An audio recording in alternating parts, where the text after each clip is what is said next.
Hello? This thing happened to me a few months ago. I just need to share it with somebody. It all started at my friend's party. He's an artist who rented out a loft in the industrial part of town. If you can picture what a place like Detroit looked back in the 1920s, that's what this area looks like. A bunch of old, turn-of-the-century factories crammed into 10 blocks. Most of them are abandoned. So I partied a little too hard that night and decided to crash on the couch at the loft. I woke up at around 4 a.m. The sun wasn't out yet, but you could still make things out in the dim blue light. I went to the bathroom, carefully tiptoeing around the people that had passed out on the floor. As I was taking a piss, I tiptoed to look out the bathroom window and saw the panorama of deserted urban decay. I remembered how much I liked places like this. It was so dark and devoid of life and strangely serene. So I went back to the couch and tried to fall asleep. After 45 minutes of staring at the ceiling, I decided I didn't want to be there any longer, so I swallowed my pride and decided to wake up my girlfriend to beg her for a ride, since walking around the vacant streets at this time was not an option.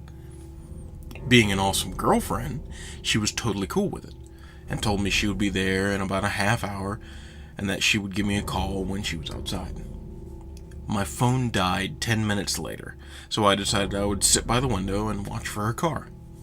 I sat there for a while and my eyes started to get heavy and I began to doze off. A crashing noise outside woke me up. It wasn't loud, but just enough to snap me into reality. I looked out the window and scanned the area, but didn't see anything.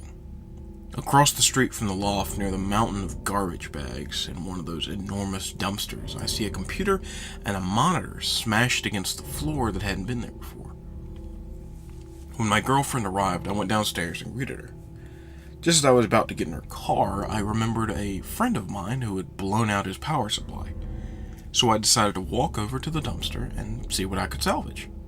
The monitor was worthless, but the tower seemed to have suffered almost no damage, so I put it in the trunk and we drove off.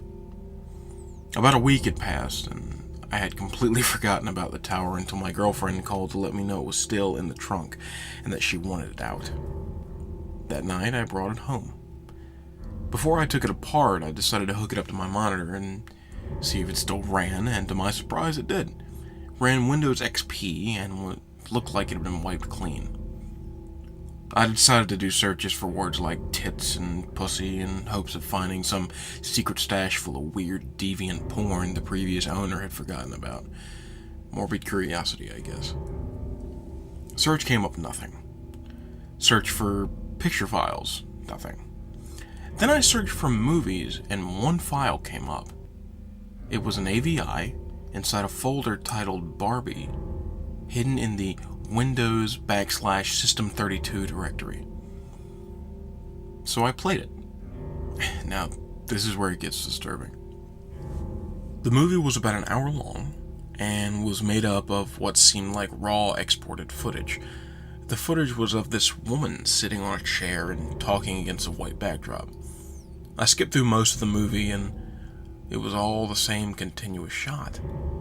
Then I decided to sit through the footage and find out what she was talking about.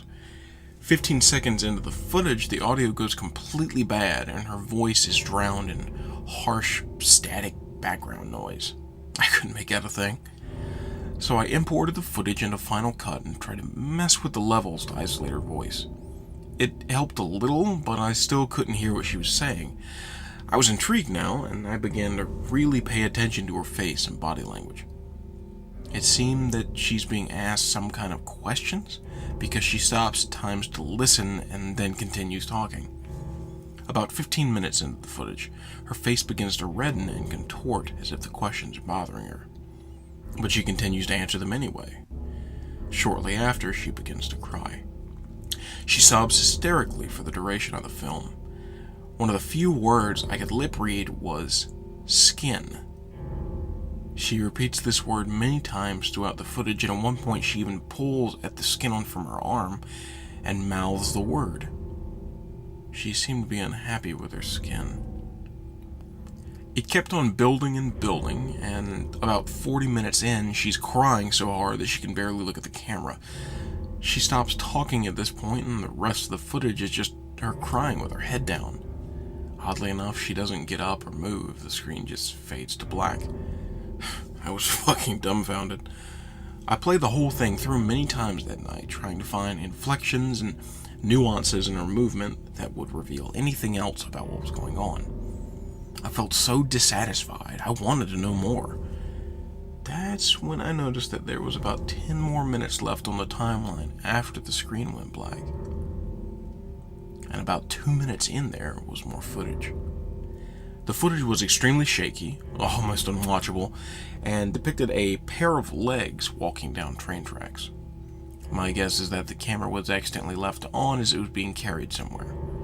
The person in this footage walks along the train tracks for about 6 minutes, then turns into the forest and walks over what looks like foliage flattened by a piece of plywood.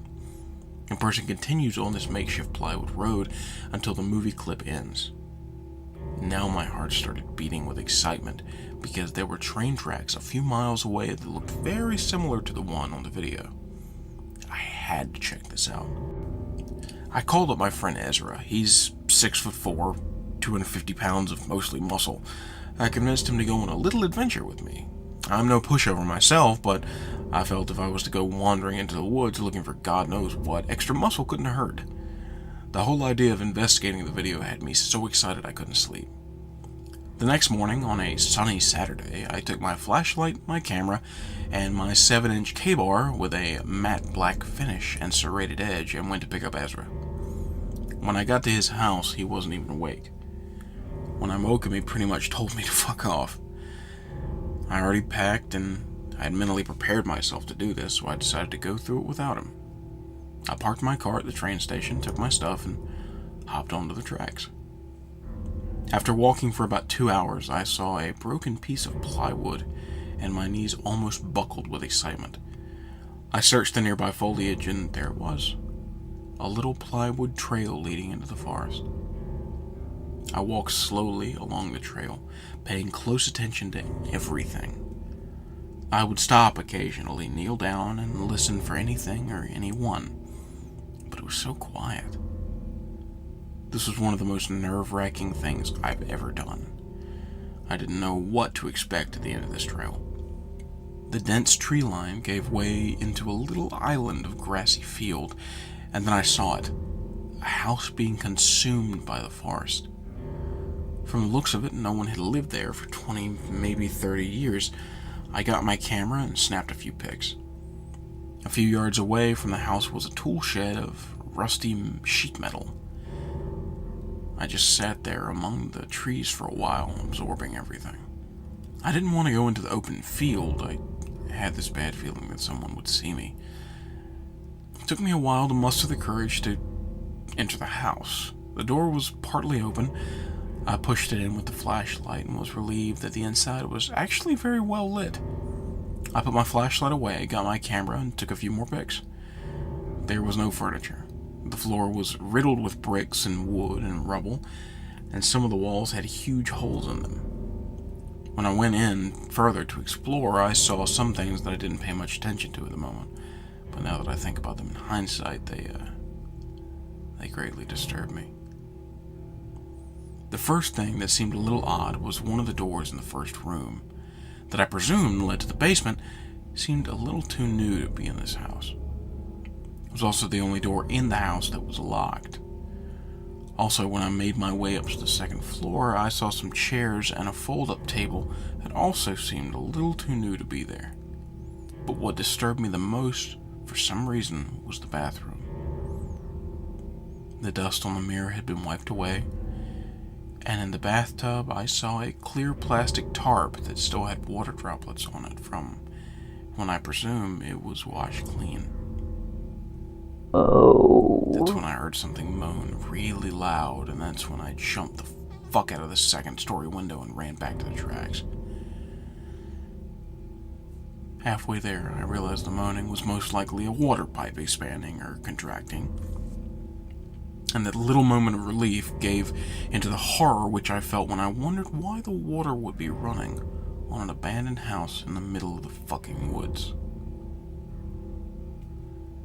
It's been a little more than 2 months since this happened, and I haven't gone back there, nor do I plan to.